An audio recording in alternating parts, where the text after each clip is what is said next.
और इस बड़ी खबर के बाद आइए बढ़ते हैं आगे और नॉकआउट न्यूज का वक्त है। सबसे पहले ब्रिटिश राज कानून खात्मे के मिशन पर मोदी सरकार, प्रधानमंत्री नरेंद्र मोदी करेंगे भारतीय नौसेना के निशान का अनावरण और इस तरह ब्रिटिश काल की एक और परंपरा का हो रहा है अंत। 2 सितंबर को नौसेना में शामिल होगा INS विक्रांत। कोचिन शिपयार्ड में खुद प्रधानमंत्री मोदी दिखाएंगे हरी झंडी। पिछले 8 सालों में मोदी खत्म कर चुके हैं कई ब्रिटिश राज कानून। 15 अगस्त को लाल किले से पीएम ने यह प्रण लिया था। पंच प्रणों में गुलामी की निशानियों से मुक्ति के संकेत दिए थे। अब तक अंग्रेजों के जमाने के 1500 से ज्यादा कानून खत्म कर चुके हैं। बीटिंग द रिट्रीट में ए मेरे वतन से कवि प्रतीक का मान भी बढ़ाया। वहीं रेल और आम बजट को एक कर प्रधानमंत्री आर्थिक क्रांति भी लेकर आए। सोनिया गांधी की मां पाओलो माइनो का भी निधन हुआ है। 27 अगस्त 2022 को इटली में निधन हुआ। पाओला माइनो का घर पर निधन हुआ है। बीते कल में उनका अंतिम संस्कार हुआ।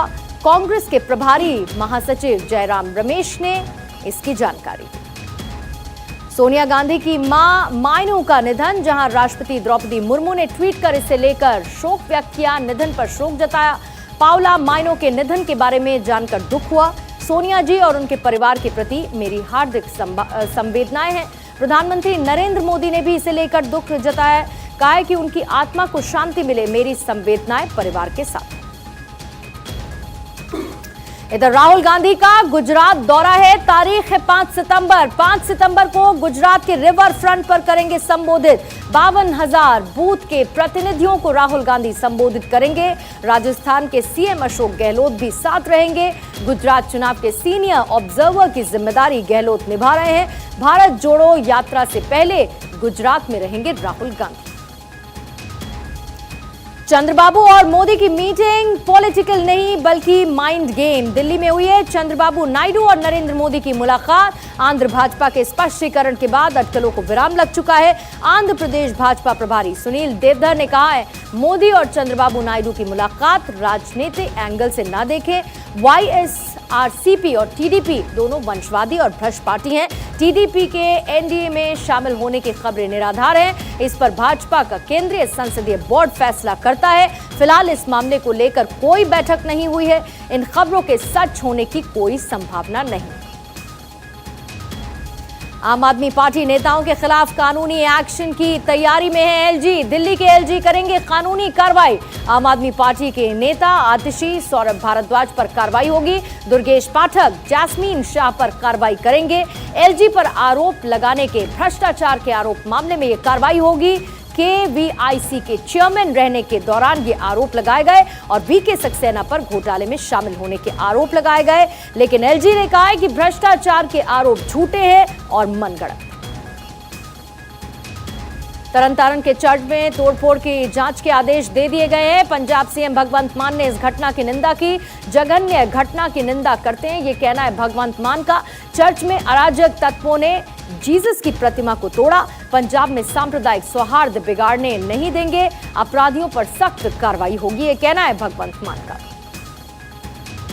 पश्चिम बंगाल की मुख्यमंत्री ममता बनर्जी का बड़ा बयान, ये कहा है उन्होंने कि पीएम से बात करें तो बीजेपी वाले अनर्गल आरोप लगाते हैं। जहां बीजेपी सरकार, वहां लोगों को न्याय नहीं मिल रहा। चुनाव आयोग को आय की पूरी जानकारी दी। मेरे परिवार की छवि खराब करने की कोशिश, छवि खराब करने के लिए एजेंसीज का इस्तेमाल। TMC परिवार की छवि खराब करने की कोशिश ना करे, नहीं तो हम किसी को छोड़ेंगे नहीं। मुझे और मेरे परिवार का अपमान किया जा रहा है। झारखंड राजनीतिक संकट में रिसोर्ट पॉलिटिक्स हो रही है, जहां हेमंत सोरेन ने 33 विधायकों को रायपुर भेज दिया है। हॉर्स ट्रेडिंग से बचाने के लिए रायपुर भेजा गया। हफ्ते भर के राज्यपाल की छुट्टी के बाद यह कदम देखने को मिला।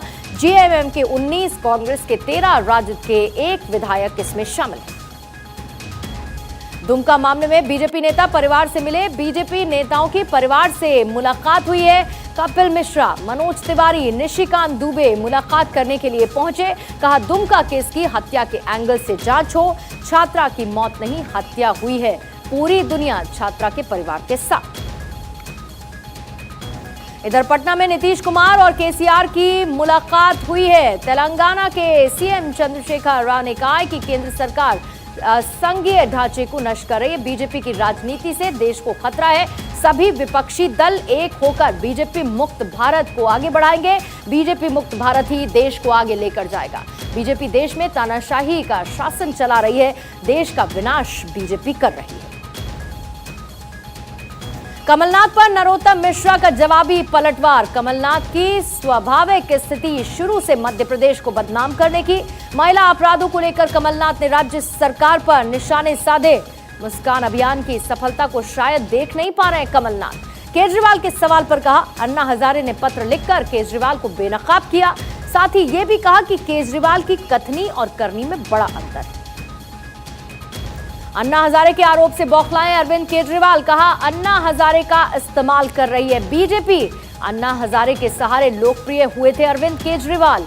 लोकपाल आंदोलन के बाद बनाई गई थी आम आदमी पार्टी। अब 8 साल बाद अन्ना हजारे पर इस्तेमाल होने का आरोप। अन्ना ने किया था आम आदमी पार्टी सरकार की शराब नीति पर हमला। कहा था केजरीवाल को चढ़ गया है सत्ता का नशा। कांग्रेस के केंद्रीय चुनाव प्रमुख मधुसूदन मिस्त्री का दावा, कांग्रेस अध्यक्ष के चुनाव की प्रक्रिया स्वच्छ और पारदर्शी। कांग्रेस छोड़ गए गुलाम नबी आजाद के आरोप गलत हैं। चुनाव प्रक्रिया का खुलासा करने के लिए आजाद से मिले थे हुड्डा। आनंद शर्मा और पृथ्वीराज चौहान ने भी की थी आजाद से मुलाकात। आजाद ने उठाए थे कांग्रेस की चुनाव प्रक्रिया पर सवाल।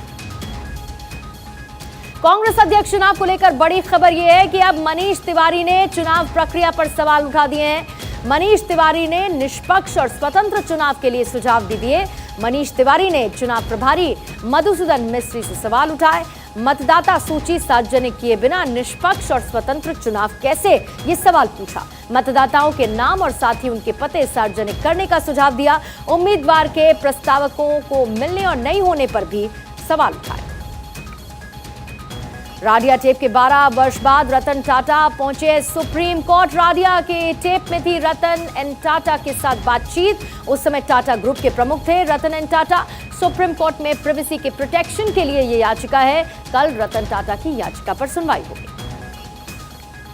और बीएमसी चुनाव को लेकर बड़ी खबर यह है कि बीएमसी चुनाव में शिवसेना का वोट बैंक तोड़ेगी राज ठाकरे की मन से एमएनएस। और इसके साथ ही चंद्रशेखर बावनकुले ने राज ठाकरे से शिव तीर्थ पर मुलाकात की। मुंबई बीएमसी चुनाव को लेकर बीजेपी भी एक्टिव मोड में है। विनोद तावड़े भी राज ठाकरे से कर चुके हैं मुलाकात। एकनाथ शिंदे राज ठाकरे के जरिए मराठी वोट बैंक साधने की स्ट्रेटेजी है। हालांकि बीएमसी चुनाव को लेकर गठबंधन का ऐलान नहीं, लेकिन बढ़ती मुलाकातों से सियासी गलियारों में चर्चा है। उद्धव ठाकरे और संभाजी ब्रिगेड के लिए हो सकती है कांटे की टक्कर। योगी राज में भ्रष्टाचारी लाल फीताशाही पर लगाम। उत्तर प्रदेश में आयकर विभाग ने आज बड़ी कार्रवाई की है। यूपी के कई भ्रष्ट ब्यूरोक्रेट्स पर आयकर ने छापेमार कार्रवाई की। एक साथ 22 जगहों पर आयकर विभाग ने छापे मारे हैं। यूपी कौन से जुड़े हुए ठेकेदारों पर आयकर का छापा पड़ा है। खाद्य विभाग से जुड़े हुए अफसरों के ठिकानों पर छापा पड़ा है। 12 से ज्यादा घूसखोर अफसरों पर छापेमार कार्रवाई की गई है। करीब 20 अधिकारी कर्मचारी आईटी की रडार पर है। इधर ममता सरकार में भर्ती शिक्षकों की खुलेंगी फाइलें। पिछले 11 साल के रिकॉर्ड ईडी खंगालने वाली है। शिक्षक भर्ती घोटाले के बाद ईडी ने शिकंजा कस लिया है। शिक्षकों की सभी भर्तियां जांच एजेंसी के रडार पर।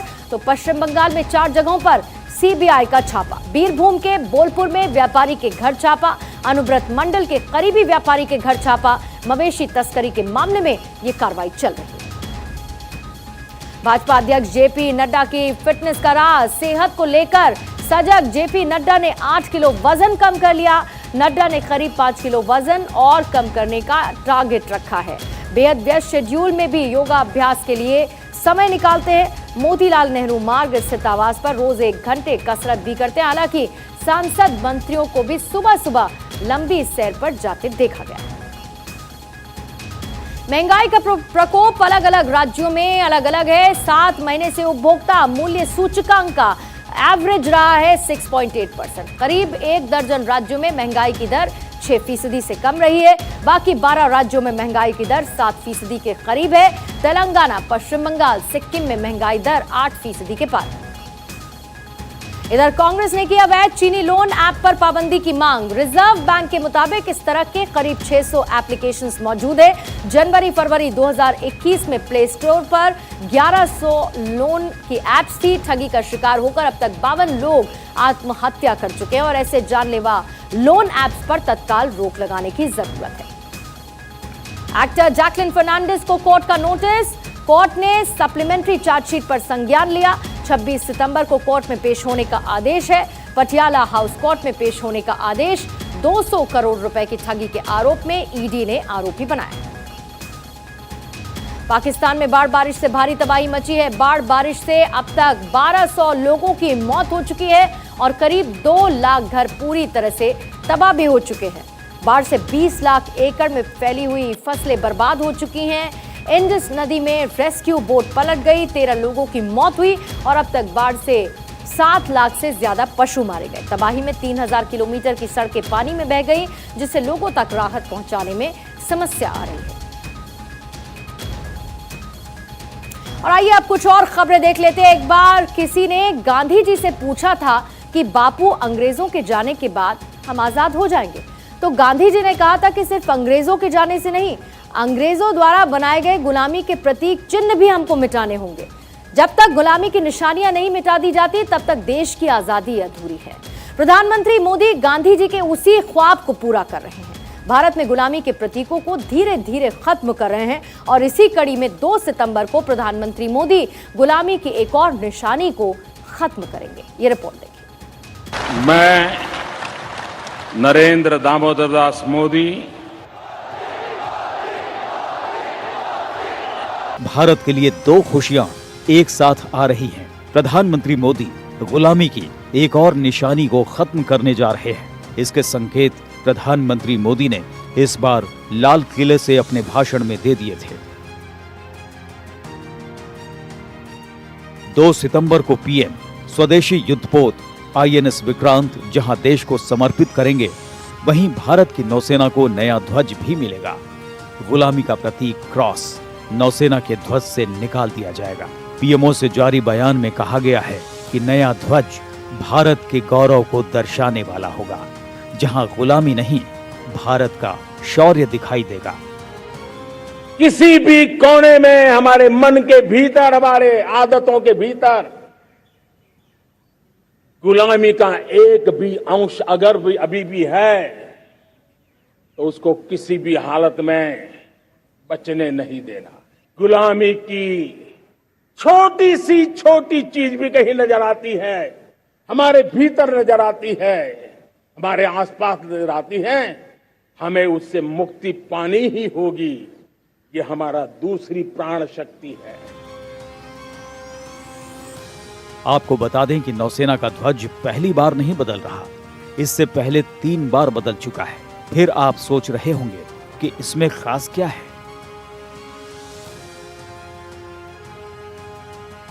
दरअसल जब भी ध्वज में बदलाव हुए, हर बार भारतीय झंडे के साथ ब्रिटिश चिन्ह छोटा बड़ा होता रहा।